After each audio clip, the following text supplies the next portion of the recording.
Kanalıma hoş geldiniz. Bugün sizlere uzun süredir çiçek açmayan orkidelere çiçek açtırma yönteminden bahsedeceğim. Aynı zamanda orkide yaprak hastalıklarını nasıl çözebileceğimizi de göstereceğim. İlk olarak orkidelerde bugün soğan kullanımından bahsedeceğim. Soğan bildiğiniz üzere güçlü antioksidan özelliği olan bir sebzedir ve bitkiler üzerinde de çok fazla faydası var. İster sarı soğan kullanın, isterseniz kırmızı soğan fark etmez. Elinizdeki herhangi bir soğanı kullanabilirsiniz. Öncelikle ince dilimlere ayırıyorum.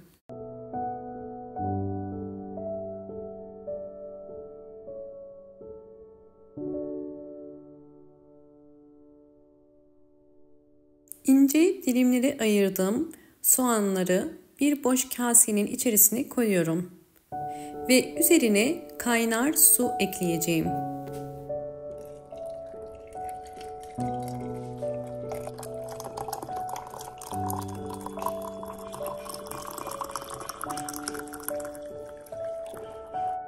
Kaynar su eklediğim bu gübreyi yaklaşık olarak 12 saat yani bir gece bekletiyorum. Soğuduktan sonra kullanacağız.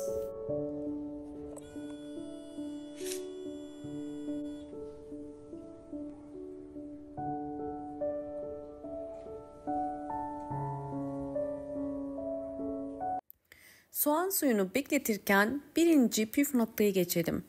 Orkide çiçek dalındaki çiçekler döküldüyse ilk yapmanız gereken bu dalı budamak. Burada dikkat etmeniz gereken, bakın bunlar boş boğumlar. Yani çiçek açıp döküldüğü boş boğumlar. Budama yaparken sadece dolu boğumları bırakıyoruz. Yani bu şekilde üzeri kabuklu olan boğumları bırakıyoruz. Bunların içerisinde küçük filizler var. Dolu boğum ile boş boğum arasından keskin bir makas ile bu dalları kesmemiz gerekiyor.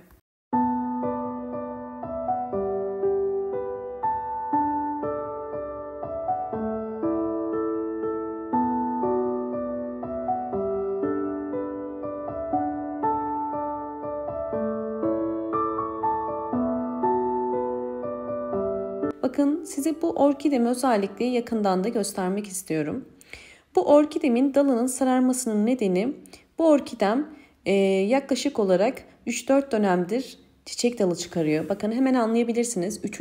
budadığım dal bu dal ve bu da bakın 2. çiçek dalını çıkarmış olduğu bir dal. Ve bu tarz durumlarda orkideler durmadan çiçek dalı çıkardıkları için kısa bir süre sonra artık yorulmaya başlarlar ve yeni çiçek dalı çıkarırlar. Bakın gördüğünüz üzere bu yeni çıkardığı çiçek dalı. Diğer dallar ise birkaç dönem üst üste çiçek dalı verdiği için artık bu dallardan sararmalar olabiliyor. Bu tarz durumlarda yapmanız gereken en alttan kesmeniz bakın. Çok fazla uzun kesmenize gerek yok. En alttan tek hamlede kesin.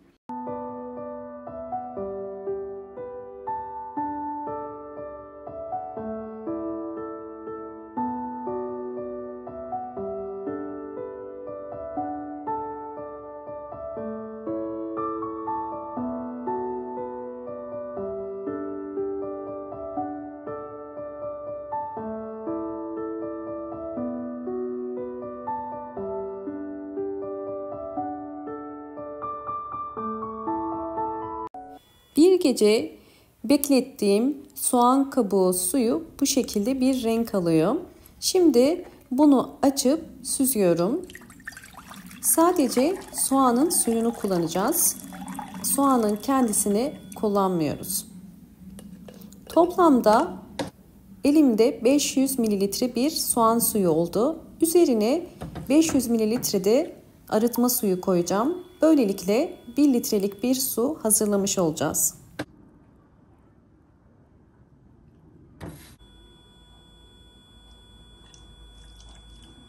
Soğan suyunu iki farklı yöntemde kullanacağım. Birincisi orkide yapraklarına, ikincisi ise orkidelere gübre olarak verimini göstereceğim.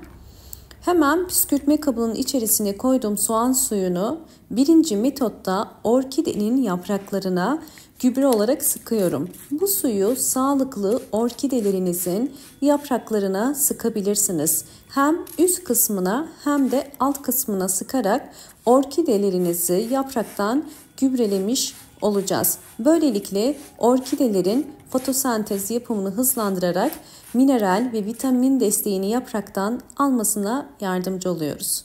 İkinci metot ise orkide yaprakları sararan, hastalanan ya da böceklenme problemleri olan orkidelerde kullanımını gösteriyorum.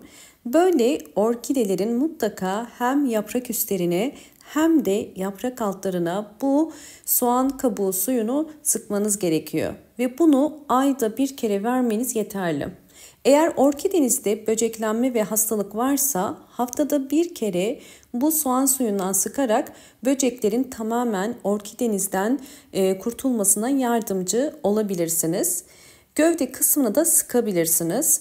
Bu işlemi uyguladıktan sonra mutlaka orkidenizi bol ışık alan ve havadar bir yerde bırakmanız gerekiyor. Üzeri bu şekilde kuruyuncaya kadar bekletiyoruz. Evet, orkidelerimin tüm gelişimlerini sizlerle paylaşacağım. Öncesinde videomu buraya kadar izlediyseniz ve beğendiyseniz hemen beğen tuşuna basıp kanalıma da abone değilseniz eğer abone olarak bana destek olabilirsiniz. Şimdi sonuçları gösteriyorum.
Orkidelerimin gelişimlerini sizlerle paylaştım.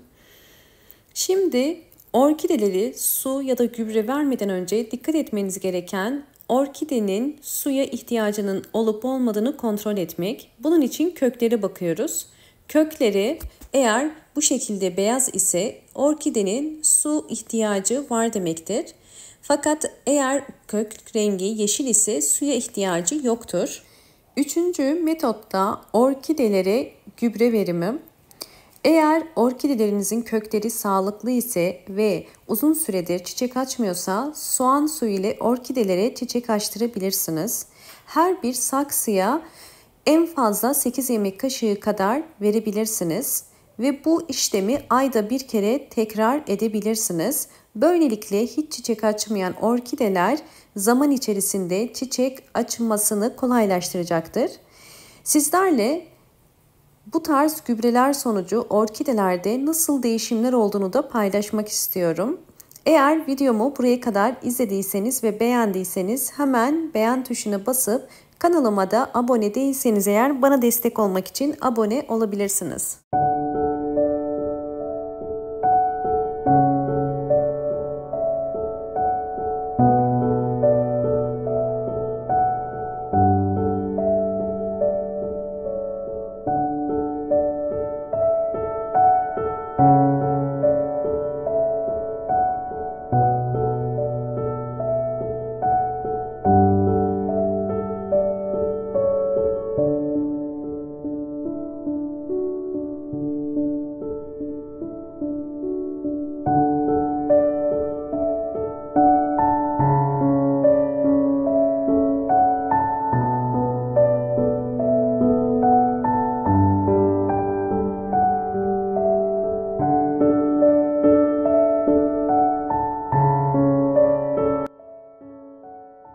Evet, sizlerle orkidemin gelişimlerini de paylaşıyorum.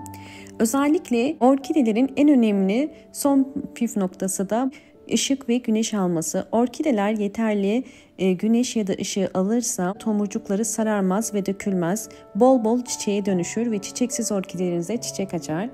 Videomu buraya kadar izlediğiniz için teşekkür ederim. Hoşça kalın, sağlıkla kalın.